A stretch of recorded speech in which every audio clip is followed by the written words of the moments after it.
Hello, everybody les amis, salut, c'est Sébastien sur Actualia, en YouTube et www.actualia.fr. Aujourd'hui sur la chaîne Info Multimédia, hop, voilà. Et bien, donc, si vous me suivez sur Telegram, donc en fait, vous le savez, sinon, je vous le dis, voilà. Donc, j'ai fait l'acquisition d'un MacBook Air version M1. Ils sont abordables et toujours aussi puissants, sympas et donc pas très chers à l'heure actuelle. Bon, tout ça pour vous dire, si vous posez la question, ouais d'accord, mais maintenant avec ces fameux processeurs ARM, Made in Apple, il n'y a plus Bootcamp.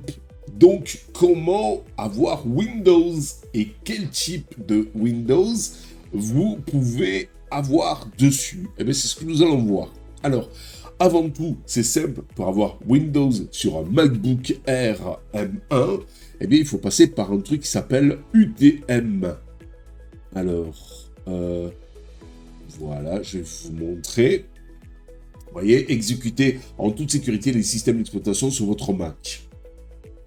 Alors, voilà, vous voyez, vous pouvez donc avoir, bon là, c'est la traduction française, c'est Windows, Linux, découvrez Apple Silicium. L'avantage, c'est que vous pouvez donc exécuter grâce à UTM, donc des applications, des systèmes d'exploitation autant Linux que Windows, vous voyez. Même vous pouvez émuler des systèmes d'exploitation classiques, donc style macOS 9 par exemple, voilà, avec donc sous PowerPC, et vous pouvez virtualiser aussi macOS, une autre version que celle que vous utilisez. Voilà. Alors, UTM, c'est vraiment un truc pour macOS et uniquement pour macOS. Voilà. Alors, c'est basé sur QEMU. Voilà, tout simplement. Alors, hop, on va remonter. Ici, donc vous pouvez soit le télécharger direct, soit le télécharger via l'Apple Store. Et ici, par exemple, quand vous allez dans une galerie, voilà, vous pouvez donc télécharger des ISO toutes faites pour donc en fait Arch Linux, Debian, vous voyez, je veux dire Fedora, macOS 9, ReactOS, Kali, Solaris, Ubuntu, vous voyez, Windows 10, 11, 7 et XP. Alors, regardez bien quand vous téléchargez, par exemple, une ISO. Ici, par exemple, si je prends la version de Windows 7, elle est en x64. Si je prends la version de XP, en x86. Si je prends la version de Windows 10 ici, c'est soit en x64 ou soit en ARM. Et là, idem, ARM ou x64. Avec UTM, vous allez pouvoir émuler, virtualiser les deux. Mais il y a un mode émulé et virtualisation. Si c'est de l'ARM 64, vous allez pouvoir le virtualiser, donc ça ira beaucoup plus vite. Mais ça sera moins réactif si vous prenez de l'X64. Voilà. Parce que ce n'est plus l'architecture de monsieur Apple. En tout cas pour les M1. Je parle bien sûr pour les M1, M2, M3. Alors, bien sûr, vous aurez le lien en dessous dans le descriptif de la vidéo pour aller chercher, donc, comme je vous ai montré tout à l'heure, soit le télécharger, soit passer par le Mac Apple App Store. Alors, je crois qu'il est payant sur le Mac App Store, donc téléchargez-le là. Et là, ils disent donc quelle est la différence, vous voyez, dans la version Mac App Store. Eh bien, UTM est et sera toujours entièrement gratuit et open source. La version Mac Apple Store est identique à la version gratuite et aucune fonctionnalité n'est exclue dans la version gratuite. Le seul avantage de la version Mac App Store est que vous pouvez obtenir des mises à jour automatiques. L'achat de la version App Store donc finance directement le développement du UTM et montre votre soutien. Voilà. Mais si vous pouvez directement le télécharger ici, donc dans sa version gratuite, et vous n'aurez aucune fonctionnalité en moins par rapport à la version payante. Allez, On quitte ceci et on va aller chercher UTM. Voilà, vous voyez, UTM est là. Alors, moi j'ai déjà créé donc ma version de Windows 12. Alors, si vous voulez aller chercher sur le site, comme je vous ai montré, la version de Windows 12, vous avez un truc qui s'appelle Crystal. Voilà. Qui s'appelle ouvrir. Voilà. Et grâce à Crystal Fetch, vous allez pouvoir télécharger directement l'ISO de Windows 10 ou 11 et en version ARM, Apple Silicium, ou en version Intel x64, voilà, et en français ou un autre pays, vous voyez, édition Windows 11 entreprise ou entreprise N. Et pour Windows 10, vous avez Windows 10 entreprise et entreprise N aussi. Voilà, voilà. Donc c'est par là que nous, on a téléchargé l'ISO. Et après, vous cliquez sur Download ici. Ça, c'est chose de faite. Allez, je vous montre ça. On y clique dessus.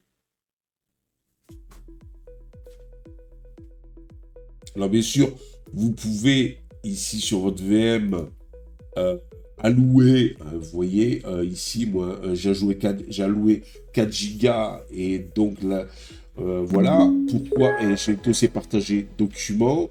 Alors, pourquoi? Eh bien, tout simplement parce que j'ai 8 gigas sur donc, mon Mac, et donc je ne pouvais pas allouer plus.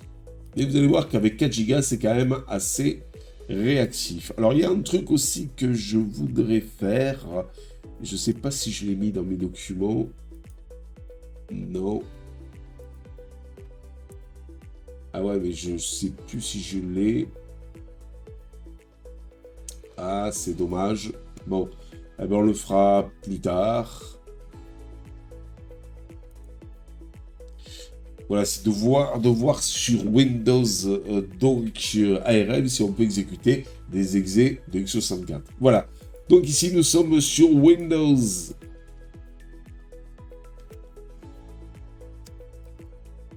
Alors, hop.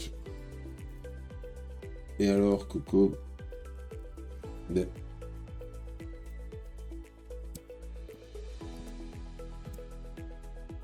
Ah.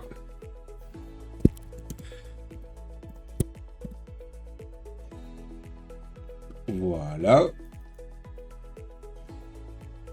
Même si on peut le mettre en plein écran, est-ce que c'est possible?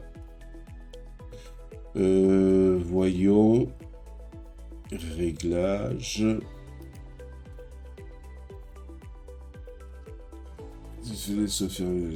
Afficher les codes dans le doc, affichage, voilà. Pas juste de capture par défaut, mode rendu, accélérateur, audio, ok, entrée.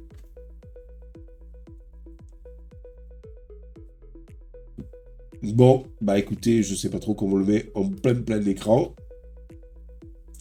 Et ici, vous voyez, ben, vous avez donc ce fameux Windows. Et si je vais ici dans les paramètres, voilà, système, je suis bien, donc, non, c'est, ouais, voilà, donc il n'est pas activé parce que, bon, ben oui, voilà, alors attendez, info système. Voilà. Donc,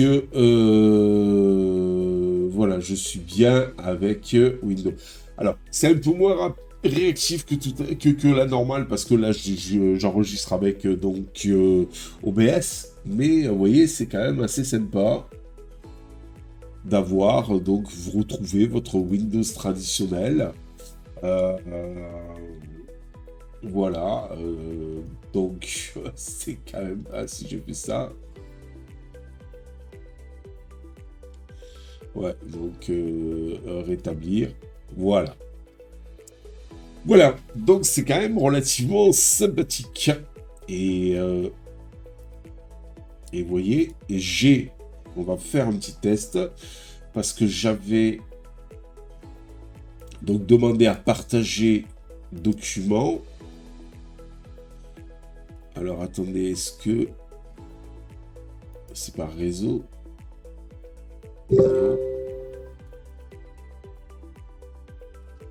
C'est PC.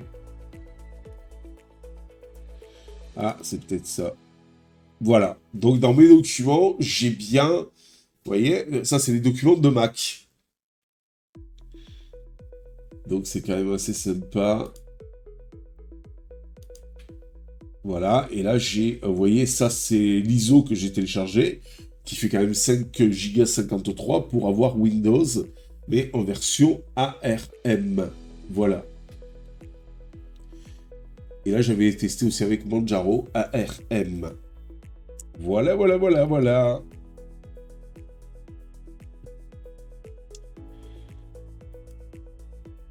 Alors, on va faire un petit truc. Voilà, j'accepte. On va aller chercher photo filtre. Voilà. Télécharger. Download. Photo filtre 74 en version anglais. Ouais, bon, on va le prendre, ça fait rien. Voilà. Alors là, on est sur Windows virtualisé, mais en ARM. Là, ça, c'est un fichier x80. Enfin, c'est quelque chose x86. Et on va voir... Qu'est-ce que vous voulez faire? Le conserver.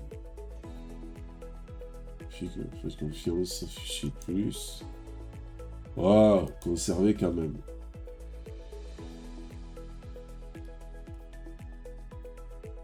Voilà, on va attendre donc en fait qu'il se charge. Et maintenant, on va attendre, je sais pas pourquoi là, ce qu'il me fait. Et donc, moi, ce que j'aimerais bien savoir, c'est si après, voilà, ouvrir le fichier.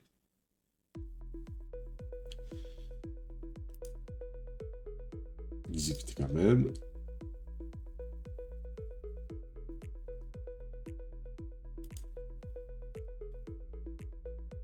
Ah mince.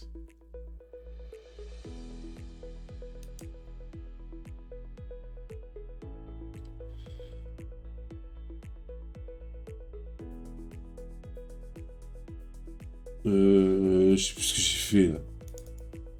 Ah, le voilà. Voilà, agrée. Next. J'ai pas l'habitude avec ce souris mais Apple.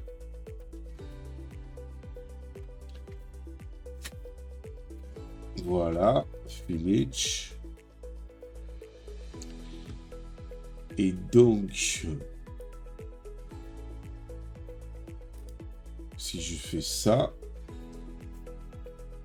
eh bien, oui, bon, on le sait, c'est la version trial, mais comme vous pouvez le voir ici, eh bien, ça fonctionne. Voilà, c'est une version x86. Donc de monsieur Photofiltre, eh ben, vous voyez, il n'y a pas besoin d'application ARM en 64 bits en plus. Il n'y a pas besoin d'application ARM spécifique. C'est un peu comme Apple avec donc, les Apple ARM. Vous avez Rosetta 2 qui donc, va chercher les applications Intel et les convertit. Et bien là, c'est exactement pareil pour monsieur Windows en version ARM. À une époque, il n'y a que les 32 bits, les versions 32 bits des applications qu'il arrivait plus ou moins à émuler. Maintenant, eh ben, il fait aussi des applications 64 bits, et donc c'est quand même relativement sympathique. Donc voilà, nous sommes sur Windows ARM, et donc vous voyez, il n'y a pas de souci de ce côté-là. Vous pouvez donc exécuter dans votre macOS des applications autant x64, x32 et autant des applications donc ARM spécifiques à Windows, donc dans votre Windows grâce à UTM sur votre Mac M1. Voilà, ça fait beaucoup de x86 ARM et tout. En deux mots, vous avez Windows sur votre MacBook, donc ARM, Windows en ARM, mais qui peut aussi exécuter les applications donc des anciens processeurs. Voilà, donc c'est tout aussi simple que ça. Voilà les amis, allez, j'espère que cette petite vidéo vous a plu. Alors, je voulais vous montrer aussi quelque chose. Ok, voilà. Est-ce que c'est bien arrêté? Oui, ok, voilà.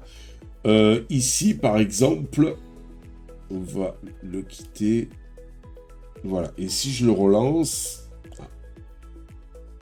là, ici, soit pour parcourir la bibliothèque, ce que je vous ai montré tout à l'heure, et vous téléchargez l'ISO, ou alors,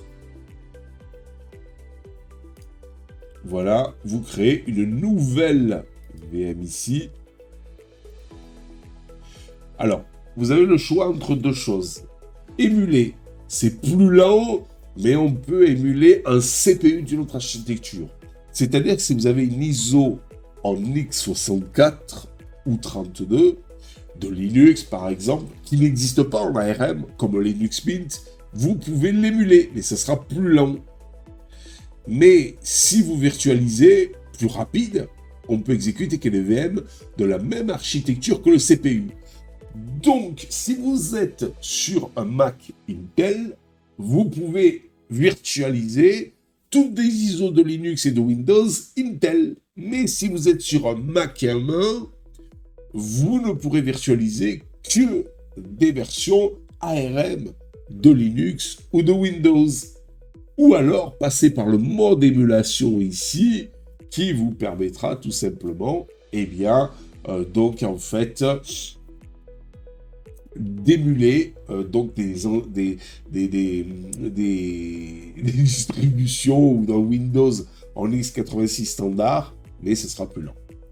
Alors, par exemple, si on prend virtualiser, là, vous voyez, il vous demande macOS 12 ou plus récent, Windows ou Linux ou autre. On va prendre par exemple du Linux. On va parcourir. On va prendre par exemple Manjaro, ouvrir. Faites continuer. Là, vous lui allouez la mémoire. Alors, bien sûr, moi, j'ai 8, donc je ne peux pas aller jusqu'au plus que 8. Voilà. Donc, vu que j'ai 8, j'alloue quand même 4 Go pour Mac et 4 Go pour Linux. Là, vous pouvez donc activer l'OpenGL, l'accélération graphique. Là, c'est la taille donc du disque sur lequel vous allez allouer donc à cette virtualisation. Et là, partager, vous partagez par exemple, comme je vous ai montré tout à l'heure, le fichier document ou autre. Et après, donc vous faites continuer. Là, vous avez le récapitulatif et vous faites enregistrer. Et en avant, ça l'installe. Voilà, voilà. N'oubliez pas, vous aurez le lien en dessous dans le descriptif de la vidéo. En tout cas, j'espère que cette petite vidéo vous a plu. Bon, c'était un petit peu tâtonnant et tout, confus à un moment donné. C'est parce que, ça fait pas longtemps que je suis revenu sur Mac et je tâtonne encore un peu, surtout avec la nouvelle souris. Mais j'espère quand même que cette petite vidéo vous a plu et vous aura aidé comment, tout simplement, installer Windows sur un Apple ARM. Donc un Mac M1, M2, M3 et plus, sachant que il est vrai que Bootcamp, pour beaucoup, oui, il n'y a plus de Bootcamp, c'est chiant et tout ça, nanana. Mais maintenant, avec les avancées des nouveaux X Elite, donc ARM, Windows a pris de la bouteille et permet d'émuler automatiquement les applications x86, que ce sont 32 ou 64 bits, x86 et x64, et donc automatiquement, vous pouvez le faire aussi avec l'Apple System, qui est plus puissant que l'X Elite malgré tout. Voilà. J'espère que, avec tous ces X1, ces trucs et tout, j'espère que si vous n'êtes pas trop embrouillé, en tout cas, je vous dis ciao pour la prochaine vidéo, les amis. Allez, n'oubliez pas le pouce en l'air et n'oubliez pas de vous abonner pour nous encourager dans cette belle aventure multimédia. Ciao, ciao. Si vous avez aimé cette vidéo, abonnez-vous, mettez un pouce en l'air et partagez cette vidéo. Merci, cela fait toujours plaisir.